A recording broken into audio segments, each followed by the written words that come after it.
And a happy Wednesday, everybody. Mike Antonellis with you for Red Sox Now, presented by FanArch, right here on YouTube. We'll get to some good things today. Crochet Day, you see home cooking. That's about Fenway, the kids, and, of course, your absolute fantastic 1,000% right on comments. Well, 999% right on comments.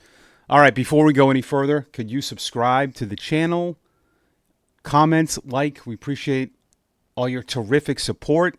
Maybe tell me what T-shirt you're rocking if it's sports theme. I'm going with the Pawtucket Red Sox. Pawtucket, not Paw. Do people know that it's Pawtucket, not Paw? Like Bill Wanless, the great media relations director for the Woo Sox, who's been with the organization, was in Pawtucket. On the roster, they phonetically write Pawtucket. They had to do that. And for Worcester right now, they phonetically write that so people don't call it Worcester. I was with the Woo Sox last night on one of their broadcasters. I had the TV call with JP Ricciardi on Nesson Plus. It was fantastic. David Sandlin came out of the bullpen last night. The password was big. We'll get to all of that. They had another great offensive output. But let's get to, the lead story. As we say on the news desk, the lead story. Boy, that's way too newsy. We'll never say that again. No chance we're doing that. This has become pretty standard right now. I think we are learning why this was one of the best offseason moves in baseball. I really don't think there's a better move. I don't care what the move is. Try to trump it. A legit ace. Well, did we really know at the time? Yes. The fact that Craig Breslow gave up, well, I still will never agree with anyone. I don't think they gave up a ton to get a horse like this when there's only a few of these.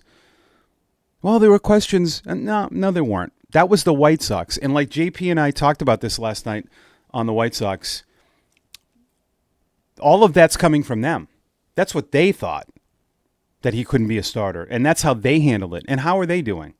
How have they been as an organization? At 42-71 right now. But let's give them credit for getting prospects in a deal. No. This was mismanaged by them. This was dumb. I said it at the time. Why you give up someone like that when you're trying to, and I know the thing, well, they're trying to replenish. I get it. But as you see with this club right now,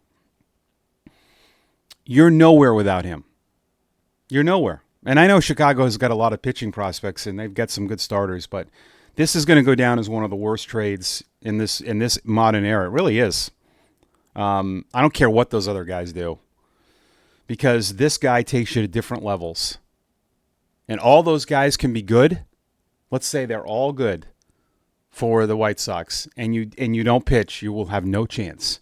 And this guy changes everything. Crochet, again, dominant. 8 strikeouts over 7, 4 hits, 2 runs, a walk. And when you needed that big strikeout, when he was on his final bullet, he bared down. JP and I were watching it during a break. We both said high fastball here. It was pretty predictable. That's what he does. When he goes down, he usually goes up. And he was great, but worth every penny. To me, he's worth more. He was worth 2 more prospects, because you are not anywhere close to where you are without this guy. Other moves were certainly, I know, hugely important. Bregman, Chapman. But it's a team that's not, if you think about it, starting pitching at times, and still, you can still question it, right? I mean, that's not the strongest back end right now with Buehler in May. And 13-4. So you just see what arms can do, and why if you could get another one, and why if you can be better, which I think they're going to be, and they're going in this direction of having more of your own guys. Like I've said before, how much Bayo has changed just by having one homegrown guy. But think about it. If you're able to hit on 2 more in the next couple of years, and you can build a rotation around Crochet, Bayo, let's say 2 more kids, you're going down a special road. And that's what has to, that's the place I think that they're trying to go. I really do. I think from the draft and the fact that Peyton Tolley is going to make his AAA debut Sunday, and to trade for Sandlin, and they're getting younger pitching wise in the draft this year. That's what they're trying to do with Impact Arms, But one thing about Crochet, he didn't pitch in the minors. That was the White Sox decision to put him right in the big leagues. So a lot of times when that happens, those guys aren't going to be starters. I just don't think that they managed that great at all. Everyone knew when you watched him last year. I remember seeing him being like, this guy's a front-of-the-line rotation guy. He had number one stuff, and they just, I don't know. I think it also comes down to this. They weren't going to pay him. I don't think he really wanted to stay there. We know what he did. Like, he wanted that money or he wasn't going to pitch in the playoffs. And, there's that other side to it, too, that he did kind of force their hand. And, they were never going to give him that money. So that's the good thing about this situation. The Red Sox gave him that money right away. But, man, oh, man, it just never gets old. And neither does this. Something that Dave O'Brien and Tom Caron talked about. And I have in my notes, I want to speak, I'm going to do this about the Nesson broadcast last night. Dave and TC constantly talked about Fenway. That was really turning into a house of horrors. They've won 23 of their last 28 at home. They've won 7 straight. They're 39-21 at home.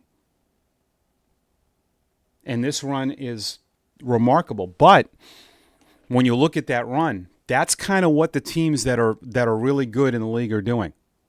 Toronto's 38-19. Detroit's 37-22. Philly is 37-20.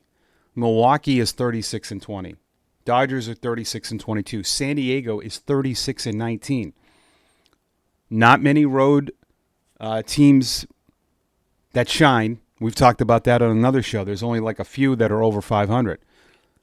But it is a must. It's a given, like a geometry equation.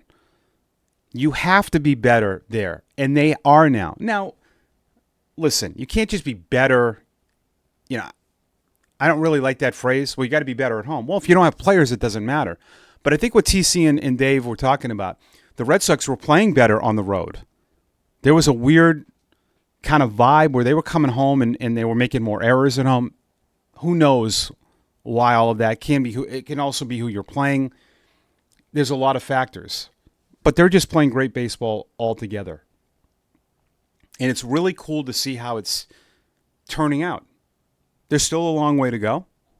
But you have to be really happy with the progression and the progress of a lot of guys. And you made some really amazing moves in this offseason to get you to this point. I want to talk about the Nesson broadcast because Emma Tiedemann is a personal friend of mine. Emma's the broadcaster for the Portland Sea Dogs. I was just up there a couple weeks ago. I went on radio with Emma. I was part of, when I left Portland, I talked to Emma when she was being interviewed for the job. Big fan of her. She's a great person. She's a great mom. She's a great teammate, all of that.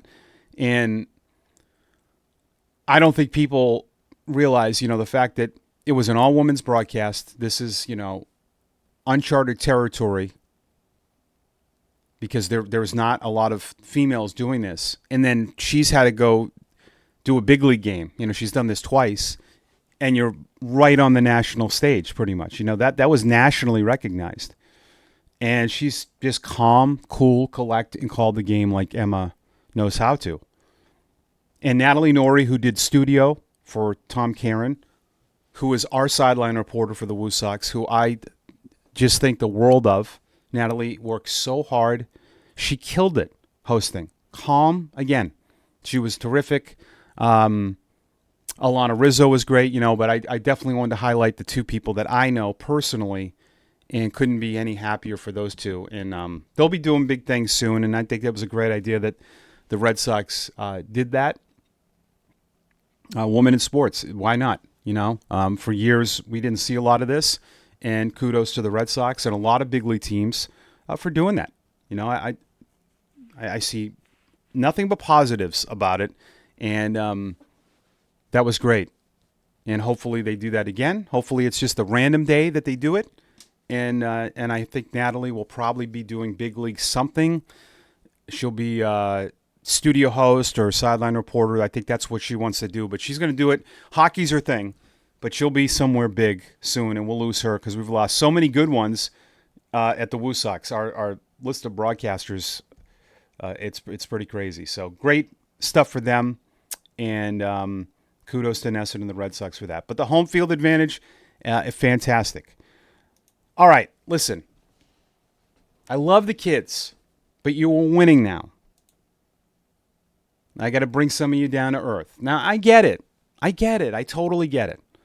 But it seems like I'm through doing this, I'm more involved with all of you on social media. So a lot of the things that I get, a lot of the comments I get, that it's the same stuff that I see everywhere. But there seems to be this overwhelming amount of, as soon as guys are really succeeding in Worcester, we gravitate to a guy being off the team. Now it's Yoshida. It was Campbell before. A lot of you wanted Campbell off the team. Now you want him back up there. We wanted Hamilton. Like we're trying to find like the one spot on the club. All right, we got him. He's out. And I'm telling you, it doesn't make any sense. You are winning games. And again, last night, Duran, Abreu story from the top of the order was fantastic. Romy Gonzalez had 2 more hits. You have this rotation against left-handers where they're going to play Ref Snyder, they're going to play Romy, and they're going to play Rafaela at second base. So I don't see a scenario there where it makes sense to put Jostinson Garcia up. Everyone wants him up right now. I get it. He's dominating in AAA. Our manager, Chad Tracy, said this. They still want the chase rate to be down. His chase rate in AAA is 30%. He's striking out a lot. No, I'm not, and that's going to happen. But he's having a dominant year. But most of them do. Most of the good ones are really good here. That's just the fact. Nate Eaton has been terrific. Nate Eaton, you could argue, could be up there ahead of David Hamilton, right? I mean, Eaton has elite tools. Speed. His arm is better. He's better defensively. He's got more power. He does a lot more. But we're really on this Jostinson Garcia kick. And I'm getting tons of people, not just the comments, tons. You're winning games right now. It's not where you don't want to put a lot of kids in the big leagues for the first time and say, hey, we need you to help us. That's a lot to ask. They're still kids. And I get, Anthony and Meyer, but those guys were different. Those guys were part of the plan. And Narvaez, yes, there's many examples that can counter my argument. But right now, I don't know why there's such urgency to make tons of changes when you're like 3 games behind the best team. You're 3 games behind Toronto, but that's the best record in baseball. That's it. It doesn't really matter where you are with Detroit, but did you ever think at one point you'd be 2 games behind Detroit? That doesn't matter. My point is, you have passed a lot of teams all of a sudden. And you're 3 behind the division. So a lot is working right now. I get the Yoshida stuff. I get it. But he's barely played. How many times do we have to? He has 50 at-bats. He is a career 283 hitter.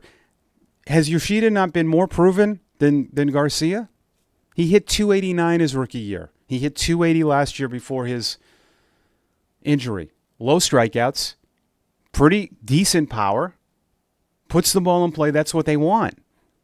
You can't just take him out of the lineup. And he's not playing a lot anyways. That move makes no sense to anybody. Alex Cora is not doing that. If you're out of it, yes. Now, could this change soon? Yeah.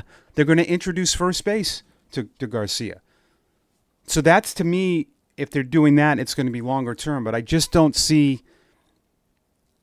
how it would make sense to put a kid up there right now. You're just basing it off AAA, and I'm not saying that it can't work, but there's not a direct correlation all the time. Sometimes it is, but there isn't. I mean, the fact is you're not facing big league pitching. But I just think we got to be a little more patient. You know, every time someone does great in Worcester, we're like, all right, he's up, you're out. Same with David Sandlin. David Sandlin did not look good out of the bullpen last night, and I'm not saying that that's the end-all, end-all. That's going to happen. He hasn't done this. He threw 33 pitches. His command was off. He didn't walk anybody. His stuff still is absolutely off the charts. But JP was talking about this during the broadcast. This is a whole new thing for him. He's got to learn how to get up, get down, come to the ballpark, not knowing if you're pitching. Short burst. You could tell he looked a little sped up last night. You might come in with people on base. It's completely different. So we don't know when that's going to look okay to go to the big leagues. But there's no rush right now. There's no rush. Toley hasn't thrown one pitch in AAA. Our manager yesterday said, I'll reserve my right to judge him until we see him throw. Yes, it's an option. I know people are excited, but I just want people to just rein in a little bit and just relax a little bit. And listen, I love these guys. We've had a lot of success with prospects going up. But this is different. When you're winning games and you're where the Red Sox right now, of course you want to improve. And I know I'm going to get that. Well, yes. But that's a big, big step when you're in a pennant race and these guys are still developing. You got to kind of take Roman Anthony out of it. Roman's different. He's a different beast. It's asking a lot. And if Garcia goes up, I'm not comfortable putting him, like last night, Yoshida hit in the middle of the lineup. I'm comfortable with that because he's done it. I'm not comfortable last night if Yoshida didn't play and you're going to put Garcia fifth in the big leagues. Come on. So let's just, let's give it time. Not saying it can't happen, but I'm enjoying this. So pitching, I think, is different. I think young pitchers can help easier. Just the fact that hitting is harder. But I do think David Sandlin has an excellent chance of being part of that bullpen. Toley's going to start for the Woo Sox Sunday, so I'm not sure his path yet. But let's just give it time because it's exciting, and I think they have a lot of options. But I love what they're doing now. We'll see if Birdie and Zach Kelly get a chance because Campbell went up. Maybe Campbell comes down. But I think that a good thing now is that they've created some depth, right? Position player-wise, we weren't sure about some of these guys. Garcia was struggling in Double-A. Now he's turned himself into a guy. And when I looked at that lineup last night in Worcester, Sogard, Garcia, Campbell, Grissom, Eaton, they're all playing at a high level. And it gives you some internal options in case something else happens. All right, your comments before we wrap up the Wednesday edition of Red Sox Now at J.I. Goodrich, first base. Toro is really good first baseman. His defense has gotten so good. Yeah, I mean, remember that bump play he made on a safety squeeze, I think, a couple months ago? Toro needs more of a chance. I really think he's good for our team. Love that he's a switch hitter, too. Yeah, I mean, I think Cora thinks that as well. I think he's definitely dipped offensively, and I don't think that's an issue if they do address that for this reason. I do like Toro, but if they want a little more oomph from that position, because he's hitting lower in the lineup, and I think considering you lost Casas, you looked like you had a tough time finding someone to play there, right? That was the big thing, was who was going to play there. And it's never easy when you lose one of your guys. Casas was one of your guys. We don't know how it would have turned out for him. We knew he played great first base, but they thought he could be a 40 home run hitter. So to find replacements can sometimes not be easy, and they've done it a lot this year. And I think for when it's all said and done, from that injury to where you were scrambling, Toro's done a really good job in 68 games. I think he really has. But if you want to look at could there be possibly improvements? I think so. I mean, they're going to play things a little bit different. If Romy Gonzalez needs more at-bats, they'll give him more at-bats. But, I think he has been good. Pam Foisey, is that how you say it? At Pam. Pam's a great commenter every day. I hope that's right, because I think I've seen that last name in baseball before. Yep, everyone is calm now. The boys are playing amazing. Got to keep winning at home because they will lose some on the road trip. Yeah. Padres will be a tough weekend. It's life. I'm curious why Criswell isn't getting another shot after what he did the other day, but that's just me. I pray that May can turn it around for us. Crochet is nice and rested for tonight, which he won. May's pitching today. Yeah, no, I don't know with Criswell. Again, it's just sometimes different opinions of things. I thought he was excellent last year. I think going into this year, you got to remember at the time, you knew you weren't going to have Crawford, but you had Houck. I mean, Houck was part of this rotation, and you had Buehler. You had a lot of other, with Fitz, and they liked Dobbins. So I think Crochet just kind of fell by the wayside, and he struggled this year at times. He wasn't great at times for the Woo Sox, but I thought overall this year, when they've had to use him like in quick starts, I thought he's been really good. He's made some starts for the Woo Sox. He's been in the bullpen. He's been back and forth. But I just think that they liked their internal options better. 4-2 this year with Worcester, a 3.32 ERA. They've kept them stretched out. So I think now he'll be completely stretched out in AAA, and he could be. I do think that one outing does say a lot, Pam. I really do. Like if May had to go to the bullpen, I don't know if he wants to, but I think down the stretch to help win the team, I think he will. I think they've had those conversations. At Scott Chalmers 5200. Speaking of Breslow, I heard it was late to the party with the Twins. That's why we didn't get Ryan. That's true. I don't think so.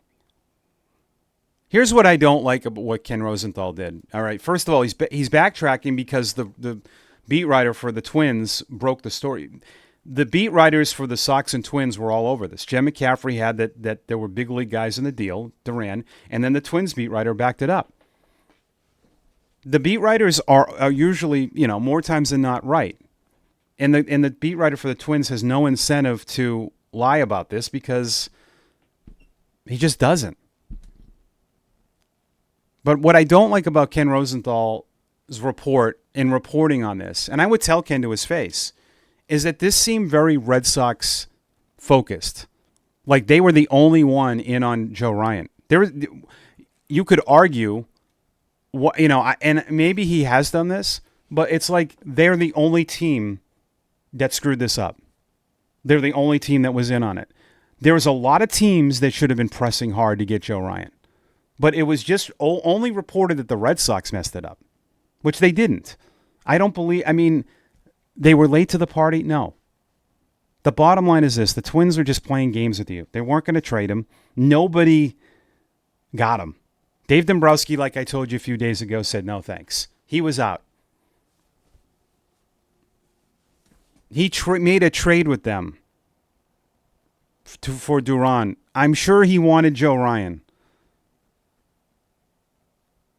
But the feeble attempt is not true. It's not true. Everyone's confirmed it's been big league guys that were in that, and that all the prospects were on the table. I don't know. It seemed personal. It just did. Ken Rosenthal's report seemed, personal. I could be reading that wrong, but you got to just let things be sometimes. Like there doesn't have to be like this giant why for everything. It didn't happen. That's it. They negotiated. I talked to JP Ricciardi last night. He said those calls, if you guys really think those calls started like that day, you're crazy. And they don't. You think Craig Breslow just started talking to them that day? We think everything's in real time. There's no way. They had ongoing discussions, and the Twins weren't motivated to do it. The Red Sox were. That's the bottom line. That's it. That doesn't always have to be someone to blame either. Didn't work out. And I don't blame the Twins for not being motivated. They shouldn't be.